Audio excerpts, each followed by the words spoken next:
اعوذ باللہ من الشیطان الرجیم بسم اللہ الرحمن الرحیم۔ السلام علیکم مومنین، کیسے ہیں؟ ٹھیک ٹھاک ہیں؟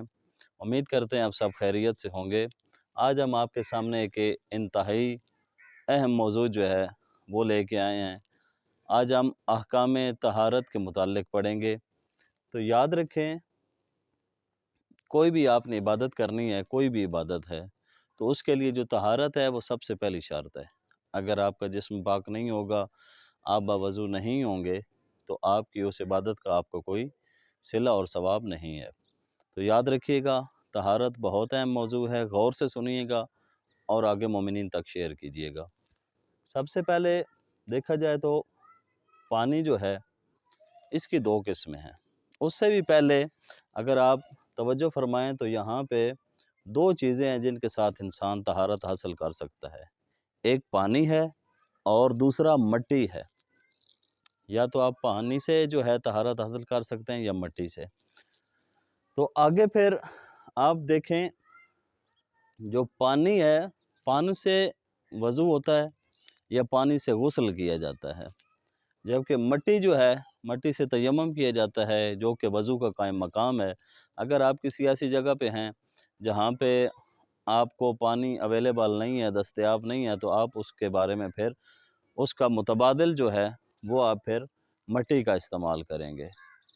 اگر آپ کے پاس پانی موجود ہو جو کہ مطلق پانی ہو، صاف پانی ہو، تو پھر آپ پر مطلق پانی سے ہی وضو اور غسل کرنا ضروری ہے۔ تو یہ قائم مقام ہے وضو کا، اگر آپ تیمم کرنا چاہیں تو پانی کی آگے جو ہے نا، یہ دو قسمیں ہیں۔ اگر ہمارے کیمرہ مین آپ کو دکھا سکیں کہ پانی کی دو قسمیں، ایک مطلق پانی ہے اور دوسرا مضاف پانی ہے۔ پانی کی دو قسمیں، ایک مطلق پانی ہوتا ہے اور ایک مضاف پانی ہوتا ہے۔ اب ہم آگے چل کے دیکھتے ہیں کہ مطلق پانی کون سا ہے اور مضاف پانی کون سا ہے۔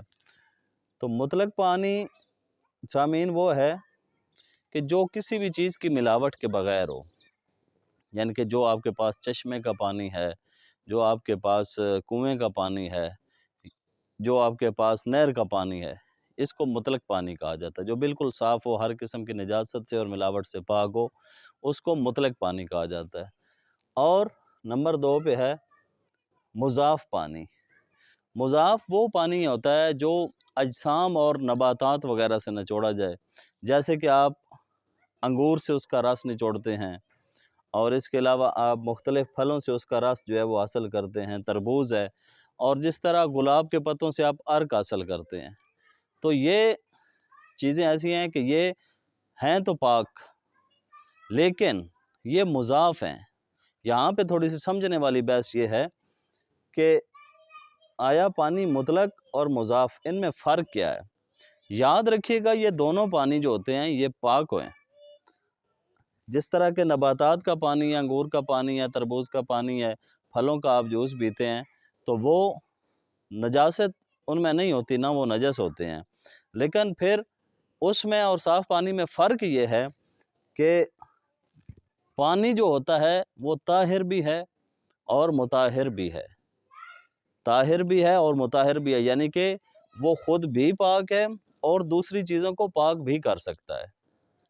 جبکہ اس کے مقابل میں جو ہے وہ مضاف پانی ہے، جو آپ انار کا جیسے جوس ہو گیا، تربوز کا جوس ہو گیا، انگور کا جوس ہو گیا، یا آپ کولڈ ڈرنک پیتے ہیں، تو اس میں یاد رکھیے گا اس کے ساتھ وہ طاہر تو ہے، یعنی کہ پاک ہے، آپ اس کو پی سکتے ہیں اپنے جسم کو توانائی پہنچانے کے لیے، آپ طاہر پانی کا استعمال کر سکتے ہیں مضاف پانی کا۔ لیکن یاد رکھیے گا، مضاف پانی کے ساتھ آپ وضو یا غسل نہیں کر سکتے۔ تو یہ فرق ہے مطلق اور مضاف پانی میں۔ مطلق پانی وہ پانی ہے جو طاہر بھی ہے، مطہر بھی ہے، یعنی خود بھی پاک ہے اور چیزوں کو پاک کرنے کی صلاحیت رکھتا ہے۔ جبکہ مضاف پانی وہ پانی ہے جو خود تو پاک ہے، لیکن آپ اس سے وضو یا غسل نہیں کر سکتے، نہ ہی آپ کسی نجاست کو صاف کر سکتے ہیں۔ امید ہے آپ کو ہماری بات سمجھ آ گئی ہوگی۔ جیسے کہ کولڈ ڈرنک ہے، آپ اس کو پی سکتے ہیں، کوک یا پیپسی یا دیگر جو کولڈ ڈرنکس ہیں، جوسز ہیں، آپ ان کو پی تو سکتے ہیں، لیکن آپ ایسے نہیں کر سکتے کہ اس پانی کے ساتھ آپ وضو کر لیں، اس جوس کے ساتھ آپ غسل کر لیں، تو آپ کا غسل باطل ہے، آپ کا وضو باطل ہے۔ تو یہ صرف صاف پانی سے وضو یا غسل ہوتا ہے، اور مضاف پانی خود طاہر ہوتا ہے، بعض دفعہ مطہر بھی نہیں ہوتا۔ اس کی وجہ یہ ہے کہ آپ دیکھیں اگر اس میں مضاف پانی میں پانی کا اندر اگر آپ کوئی نجس چیز کا ایک قطرہ پھینک دیں، خون کا ایک قطرہ اگر پانی میں آپ گرا دیں اور اس کی اگر رنگ بو یا ذائقہ تبدیل نہ ہو تو وہ پانی اس ٹائم تک پاک سمجھا جائے گا۔ لیکن مضاف پانی ایسی چیز ہے، چاہے وہ منوں کے حساب سے ہو، تو اس میں اگر آپ نجاست کا ایک قطرہ بھی پھینک دیں گے تو وہ سارا نجس ہو جائے گا۔ اللہم صلی علی محمد و آل محمد وعجل فرجہ محمد۔